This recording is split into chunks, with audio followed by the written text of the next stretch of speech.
Hello everyone and welcome back to the channel. So एक small disclaimer देना चाहता हूँ। ये video it is only for those who are creative in their sense, who are creative in their thoughts. तो ये video में आपको Nobel prize in economics क्यों मिला है, जिस पे मिला है उसका बुनियाद क्या है, क्या चीज़ के बारे में। सो इन दिस वीडियो मैं आपको वो चीज़ बताने वाला हूँ। तो जिनको सिर्फ फैक्ट जानना है तो वो यहाँ पे देख सकते हैं और अभी स्किप कर सकते हैं। This video is for those जिनको इन डेप्थ जानना है, क्यूरियोसिटी है उनको। तो स्टार्ट करते हैं। इस बार का नोबेल प्राइज़ मिला है तो आप नाम याद कर लो, Joel Mokyr, Philippe Aghion and Peter हॉविट।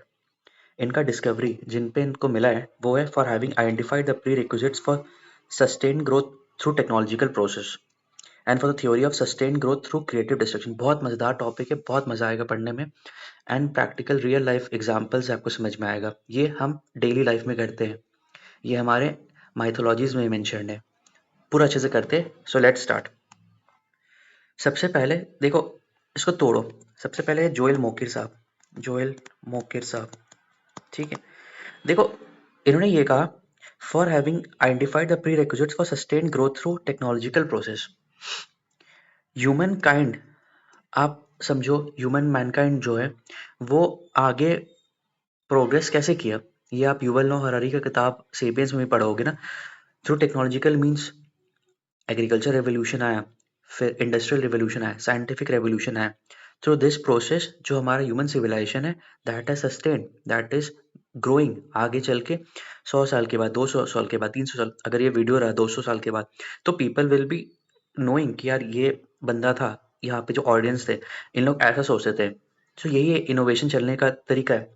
तो इन्होंने इसमें यही बताया कि कैसे टेक्नोलॉजिकल प्रोसेस ना इनोवेशन को प्रॉस्पर किया है। अब जोएल मोकिर साहब जो थे वो एक टाइप के हिस्टोरियन थे, वो कॉन्ट्रास्ट करते थे। उन्होंने इंडस्ट्रियल रिवॉल्यूशन से लेके 1750 से लेके 2024-25 तक का इन्होंने डेटा पूरा देखा। अब देखो, यहाँ पे एक चीज समझो, कोई भी चीज स्टार्टिंग में बहुत आगे चलता है बट धीरे धीरे आते आते ना वो स्टैग्नेंट हो जाता है। समझो पहले प्लॉ था, जो फार्मिंग वगैरह करते होंगे प्लॉ से करते होंगे, ठीक है। उसके बाद फिर कुछ और आया, विंडमिल का एग्जाम्पल है, प्रिंटिंग प्रेस है, बट ये सब जाके ना एक टाइम पे स्टैग्नेंट हो गए ये सारी चीजें। बट अब इन लोग ने देखा, जोएल मोकिर साहब ने देखा इंडस्ट्रियल रिवॉल्यूशन आया और वो सस्टेन क्यों किया, वो इतना प्रोग्रेसिव क्यों था, अभी तक उसका आउटकम अभी तक हम लोगों को मिल रहा है, क्योंकि वहां पे टेक्नोलॉजिकल का काम था, वहां पे इनोवेशन था, और यही दोनों चीजें जो बुनियाद रखता है हमारा सस्टेन ग्रोथ के लिए। तो इसका क्रक्स, अगर आपको बस क्रक्स जानना है कि जो इस बार का नोबेल प्राइज ऑफ इकोनॉमिक्स मिला है व्हाट इज दिस, तो इसमें ये technology plus innovation is the backbone for a sustain growth. अब आगे बहुत अच्छे से समझाता हूँ आपको। देखो, अब जोएल मुकिर साहब ने बोला कि सिर्फ यूरोप में ही क्यों इंडस्ट्रियल रिवोल्यूशन हुआ और सिर्फ 1750 के टाइम से ही इंडस्ट्रियल रिवोल्यूशन क्यों हुआ। अब यहाँ पे उन्होंने दो कॉन्सेप्ट दिया। एक है नॉलेज, व्हाट इज नॉलेज, आपका दिमाग, आपका जो आप सोच रहे हो वो आपका नॉलेज हो गया। अब इन्होंने नॉलेज को ना दो पार्ट में विभाजित किया। एक होता है प्रेपोजिशनल नॉलेज, एक होता है प्रेस्क्रिप्टिव नॉलेज। बहुत ध्यान सुनो, बहुत ध्यान सुनो, यहाँ पे ना बहुत मजा आने वाला है। प्रेपोजिशनल नॉलेज में बोलते हैं क्यों काम हो रहा है। जैसे समझो, यहाँ पे आप देख रहे हो, मुझे एक एग्जांपल दे रहा हूँ, स्टीम इंजन, ठीक है। स्टीम इंजन का एग्जांपल ले लो, ये मैं आपको 200 साल पुराना पहले लेके जा रहा हूँ, ठीक है, टाइम ट्रेवल करा रहा हूँ आपको। तो जो वहां पे मजदूर होंगे वो लोग काम कर रहे होंगे, इन लोग ने देखा होगा कि ठीक है हम लोग कोयला डाल रहे हैं और यहाँ से गाड़ी चल रहा है, ये क्यों काम हो रहा है उसका इनको जवाब मिल गया। क्यों, हम लोग कोयला डाल रहे हैं और गाड़ी इंजन आगे बढ़ रहा है, ठीक। उसी में एक और स्कूल ऑफ थॉट होगा, वो सोच रहे होंगे ये काम कैसे हो रहा है। थर्मोडायनेमिक्स प्रोसेस हो रहा है, थर्मोडायनेमिक्स सेकंड लॉ लग रहा है, थर्मोडायनेमिक्स थर्ड लॉ लग रहा है, फर्स्ट लॉ लग रहा है, जीरोथ लॉ लग रहा है। इसको कहते हैं प्रेस्क्रिप्टिव नॉलेज, जहाँ पे आपका क्राफ्ट, जहाँ पे आपका आर्ट यूज हो रहा है, जहाँ पे आपका आर्टिस्टिक नॉलेज क्रिएट हो रहा है। समझ में आ गया। अब ये दोनों का मिश्रण से बनता है हमारा इनोवेशन, साइंस एंड आर्ट, इन दोनों का एमलगेमेशन से बनता है हमारा इनोवेशन। अब यही सवाल आपका मेंस में आ सकता है, यूपीएससी मेंस में आया है, इवन बीपीएससी मेंस में आ सकता है, कोई भी मेंस में आ सकता है। आपको आप अपने मुआशरे में अगर अपने आप को आगे रखना चाहते हो, उसमें भी आप ये चीज़ बता सकते हो। कोई भी इनोवेशन को प्रोग्रेस कौन कराता है? साइंस कराता है एंड आर्ट कराता है। अब यही दोनों चीज़ से इनोवेशन होता है। And one more thing, innovation हो गया, ठीक है, इनोवेशन हो गया, बट यूरोप में ही इनोवेशन क्यों हुआ? इंडिया एंड चाइना अप्रिशिएट क्यों नहीं कर पाए इंडस्ट्रियल रेवोल्यूशन को उतना? क्योंकि सबसे इंपॉर्टेंट चीज़ होना चाहिए, ओपननेस होना चाहिए। ओपननेस से अब मुझे एक चीज़ बताता हूँ आपको, प्रैक्टिकल लाइफ बताता हूँ, ठीक है। दो इंसान है, ये शायद मैंने बताया भी है, बट इससे आप समझ जाओगे। देखो, दो इंसान है, एक है अमिताभ बच्चन जी और एक है राजेश खन्ना साहब। दोनों अपने में एकदम महान है। एक सुपरस्टार है और एक मेगा स्टार है, ठीक है। इससे बहुत लोग नाखुश होंगे, मतलब एक एग्जाम्पल की तरह दे रहा हूँ, ठीक है। इसको एग्जाम्पल की तरह लो, इकोनॉमिक्स पढ़ रहे हो एकदम एग्जाम्पल से समझो, रियल लाइफ। देखो होता क्या है, अमिताभ बच्चन एंड राजेश खन्ना थोड़ा सीनियर थे इनसे, बट ठीक है, दोनों को स्टारडम मिलता है। पहले राजेश खन्ना को बहुत बहुत तगड़ा स्टारडम, मतलब ही इज द फर्स्ट। अगर सुपरस्टार अगर किसी को दर्जा मिलता था ना, तो राजेश खन्ना को मिलता था। बट ग्रेजुअली ये चीज शिफ्ट हो जाता है किसमें? अमिताभ बच्चन को। अमिताभ बच्चन अभी भी सस्टेन कर रहे हैं। क्यों सस्टेन कर रहे हैं?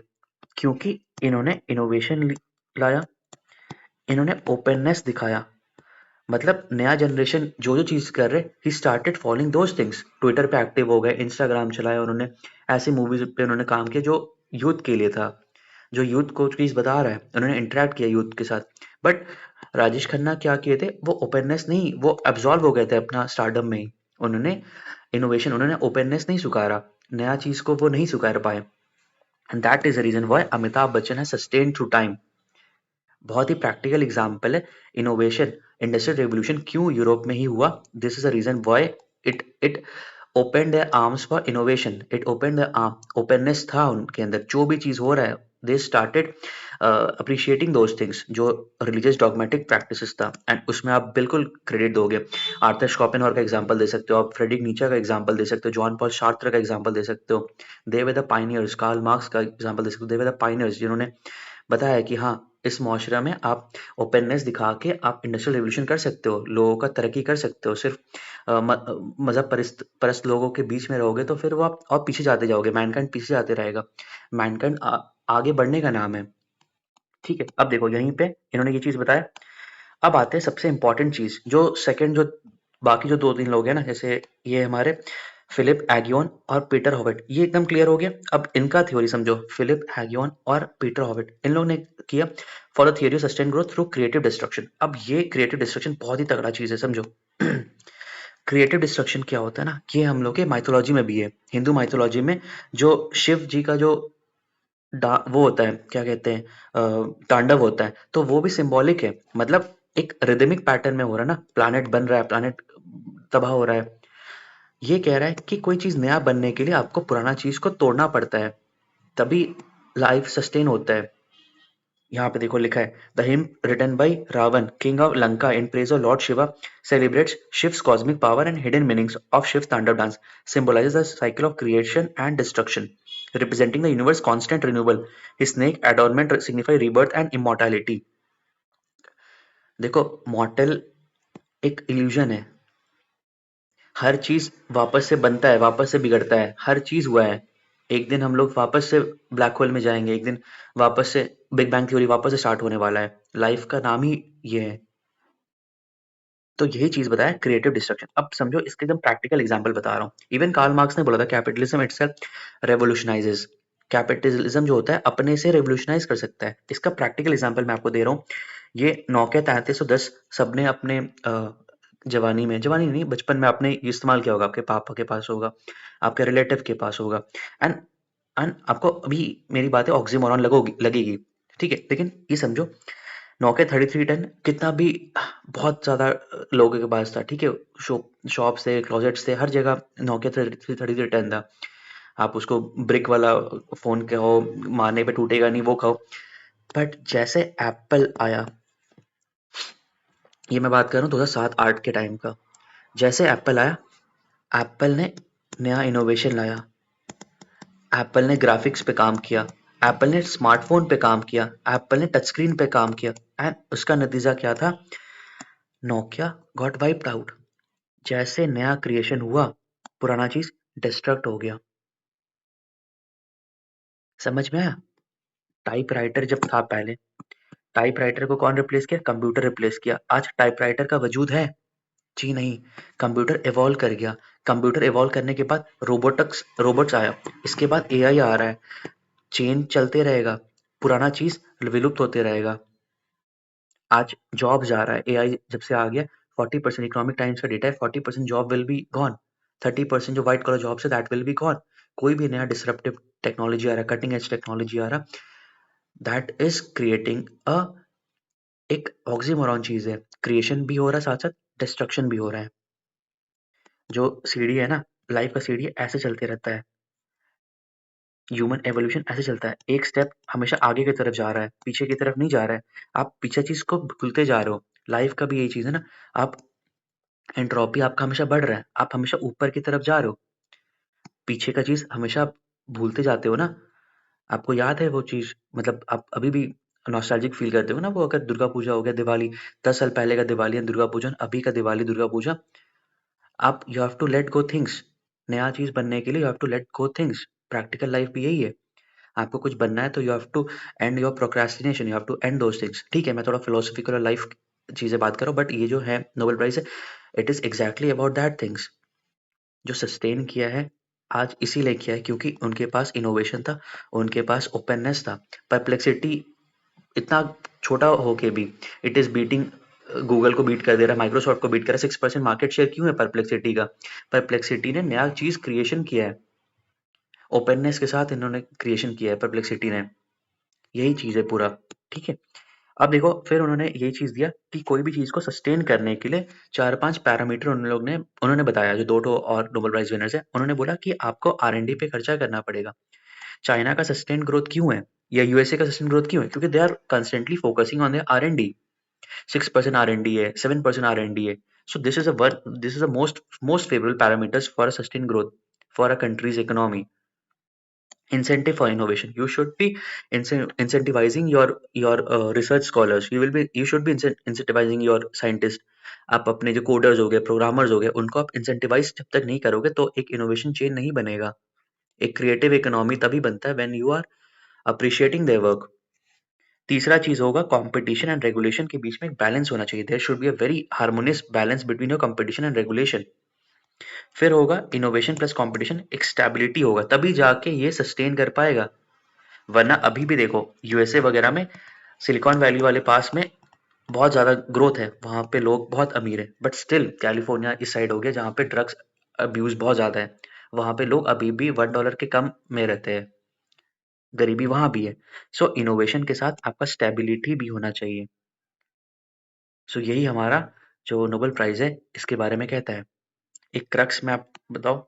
अच्छा ठीक है, इसी में आपको मैं क्रक्स देता हूँ इसका। एक 2-3 पॉइंट्स आपने क्या-क्या यहाँ पे पढ़ा? एक आपने पढ़ा जो टेक्नोलॉजिकल प्रोसेस है वो इम्पोर्टेंट है हमारे सस्टेन ग्रोथ के लिए। इंडस्ट्रियल रिवॉल्यूशन क्यों हुआ? क्योंकि टेक्नोलॉजी था, टेक्नोलॉजी के साथ था ओपेननेस था। दूसरा फिलिप हैगियन और पीटर हॉविट ने दिया creative destruction. And what is creative destruction? दो चीज साइमल्टेनियसली बन रहा है, एक क्रिएट हो रहा है, एक डिस्ट्रक्ट हो रहा है। शिव तांडव जो माइथोलॉजी है उसमें भी यही चीज जिक्र होता है कि आपका प्लैनेट रिदमिक वे में, आपका प्लैनेट डिस्ट्रक्ट भी हो रहा है, आपका नया प्लैनेट का फॉर्मेशन भी हो रहा है। और यही लाइफ का सिद्धांत है, रिबर्थ बर्थ रिबर्थ रिबर्थ, ये फॉर्म यही है। और क्रिएटिव डिस्ट्रक्शन में यही, जैसे एग्जांपल मैंने दिया, एप्पल का दिया एग्जांपल, आप किसी का भी ले सकते हो, आप मोबाइल का ले सकते हो, मोबाइल आया उसके बाद कुछ ये आया, हमेशा चेंज होता जाता है। नोकिया 3310 को रिप्लेस किया, एप्पल रिप्लेस किया, अभी हम लोग है 30 40 50 साल मैक्सिमम हम लोग इतने साल रहेंगे अभी। उसके बाद जो हमारा नया जनरेशन आ रहा है उसके पास कुछ और टेक्नोलॉजी रहेगा। सो जो जो चीज़ अभी जिस टैब से मैं बना रहा हूँ, हो सकता है ना 30 साल के बाद ये वीडियो वो लोग देख ही नहीं पाए, क्योंकि इतना ऑब्सोलेट हो जाएगा हमारा टेक्नोलॉजी। इनोवेशन चल रहा है, क्रिएटिव डिस्ट्रक्शन होते रहेगा, उन लोग के पास नया टेक्नोलॉजी आएगा, क्रिएशन होते रहेगा, हम लोग का चीज़ डिस्ट्रक्ट होते रहेगा। तो इससे सेंस यही मिला कि you should and your procrastination. नया चीज़ पाना है आपको, अपने लाइफ में बेहतर बनाना है, अपना इंटेलेक्चुअल लेवल को बढ़ाना है, अच्छा जॉब जाना है, अपने लाइफ में स्टेबिलिटी जाना है। You have to let go your procrastination, you have to let go your egos. जितना भी मसाइल है आपकी लाइफ की, you just have to let go those things. और लास्ट में एक बहुत ही सिंपल, बहुत ही पावरफुल लाइन, अंत ही प्रारंभ है, लगाव ही पीड़ा है, करुणा ही क्रूरता है और अंत ही प्रारंभ है। पूरा लाइफ का क्रक्स, इस नोबेल प्राइज ऑफ इकोनॉमिक्स का क्रक्स यही है, अंत ही प्रारंभ है और प्रारंभ ही अंत है। तो दोस्त कहीं भी हो, अगर अंत में भी हो तो यही आपका प्रारंभ है, और अगर प्रारंभ में हो तो यही आपका अंत है। With this, thank you so much for listening. मिलते हैं नेक्स्ट वीडियो में।